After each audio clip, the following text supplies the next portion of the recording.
अस्सलाम वालेकुम दोस्तों, मेरा नाम है उमर एंड वेलकम टू ओएस को डिस्कवरी।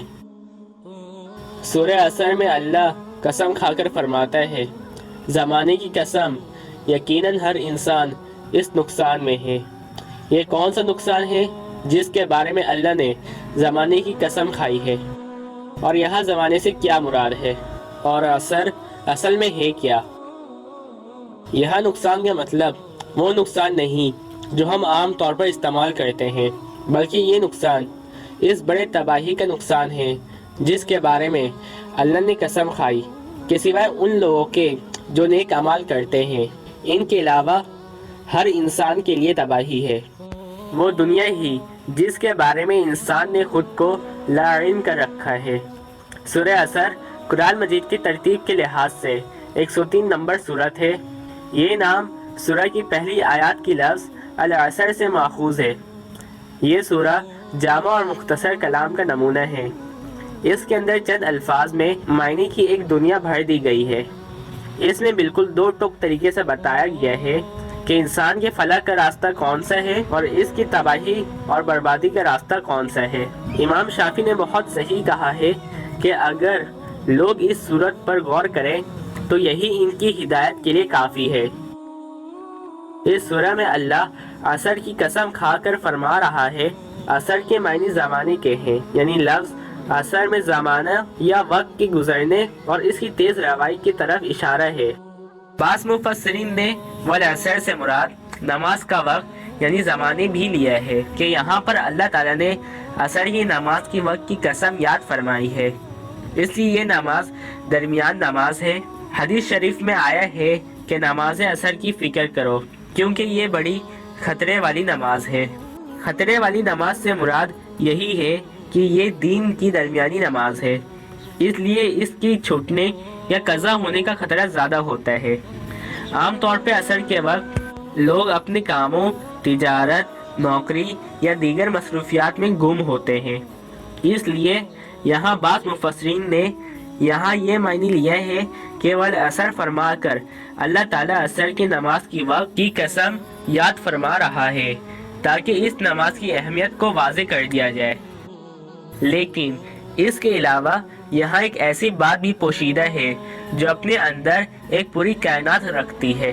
लफ्ज़ असर असल में निचोड़ने को कहते हैं, यानी जिस असर या ज़माने की कसम खाई गई है, ये कसम इस अहमियत की बिना पर है जो दीन के इस मौके को हासिल है, क्योंकि ये वक्त इंसानों की हयात और निज़ाम ज़िंदगी के खात्मे का वक्त होता है। ये वक्त इंतहाई मुख्तसर होता है जो जल्दी गुजर जाता है। दिन के काम अपने अंजाम को पहुंचता है, परिंद चरिंद अपने अपने अशियाओं और ठिकानों को लौटते हैं, सूरज मगरिब में अपना सर छुपा लेता है।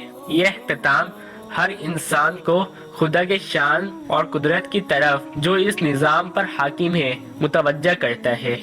हकीकत में ये तौहीद की निशानियों में से एक निशानी है और परवरदिगार की आयतों में से एक आयत है जो कसम के लायक है। इस सूरह की पहली आयत में अल्लाह इंसान को ज़माने यानी वक्त की अहमियत का बता रहा है कि वो लोग नुकसान में हैं और वो वक्त को नहीं समझते, क्योंकि एक ऐसी चीज़ है जो गुजर जाती है और वापस नहीं आती है। इस थोड़े से वक्त में हमारे पास बहुत से मौके होते हैं जो हमें अल्लाह के करीब ला सकते हैं, तो ये कसम उन लोगों के लिए है वो वक्त के उस मौके को ज़ाया कर देते हैं। क्योंकि असर के ज़माने की कसम भी इसीलिए है क्योंकि असर की नमाज भी दिन की आखिरी नमाज होती है जिसके बाद अंधेरा छा जाता है और पूरे दिन में इंसान ने जो कुछ किया होता है वापस नहीं आ सकता। इसकी मिसाल ऐसी है जैसे कोई बर्फ के टुकड़े को फरोख करता है जो दिन की रोशनी में तेजी से पिघलती है, इसलिए उस शख्स की कोशिश होती है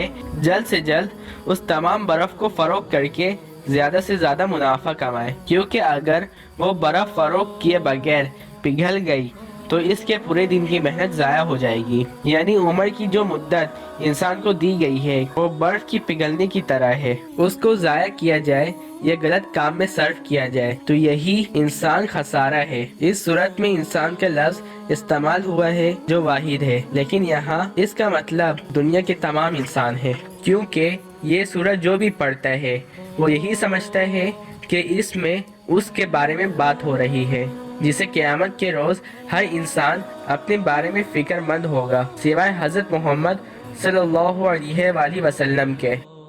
انسان خسارے سے الگ نہیں ہو سکتا، کیونکہ خسارے کی معنی ہے اصل مال کو ضائع ہو جانا، اور انسان کا اصل مال اس کی عمر ہے، اور وہ بہت کم اپنے عمر کو ضائع ہونے سے بچ سکتے ہیں، کیونکہ انسان کے اوپر جو وقت بھی گزرتا ہے اس سے اگر گناہوں میں مصروف رہے تو اس کے نقصان میں کوئی شک نہیں۔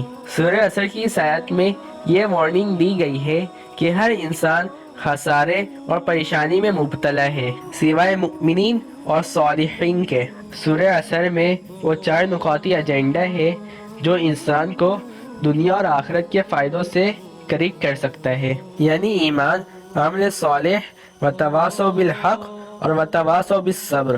اور اگر سورہ عصر کا گہرائی سے جائزہ لیں تو جو بات سمجھ میں آتی ہے، چاروں امور نیکی پر گامزن ہیں، لوگوں اور برائی پر گامزن لوگوں دونوں کو کسی نہ کسی حالت میں برداشت کرنے پڑتے ہیں۔ مثال کے طور پر اگر ایک چور چوری کرتا ہے تو سب سے پہلے اس کا دل اس کو یہ یقین دلاتا ہے کہ یہ کام منافع بخش ہے، اگر تم یہ کر لو تو مفت میں امیر ہو جاؤ گے، گویا وہ اس کام کو کرنے پر تیار ہو جاتا ہے، پھر چوری کرنے کے لیے ہاتھ پاؤں مارتا ہے، یعنی عمل کرتا ہے جس پر ایمان لایا، اور پھر وہ جب چوری کرنے میں کامیاب ہو جاتا ہے تو اپنے جیسے لوگوں کو ڈھونڈتا ہے، اس کو اس طرف مائل کرنے کی دعوت دیتا ہے،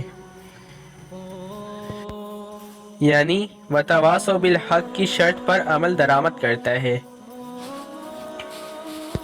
پھر اگر وہ چوری کا پیشہ اپنا لیتا ہے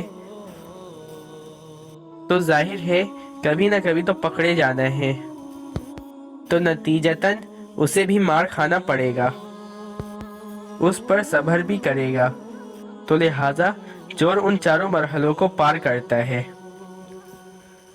تو کیوں نہ انسان حق کا راستہ اپنائے، انبیاء کے راستے پر چلے، اللہ کے احکامات پر عمل کرے تاکہ کامیابی اس کا مقدر بنے۔ ویڈیو کے آخر میں درود شریف پڑھنا نہ بھولیں، اور آخر میں بسم اللہ پڑھ کر میرے چینل کو سبسکرائب کریں تاکہ آپ کو ثواب ملے اور میرے چینل میں برکت ہو۔ ملتے ہیں ایک اور نئی ویڈیو میں، جب تک کے لیے اپنا خیال رکھیے گا۔ اللہ حافظ۔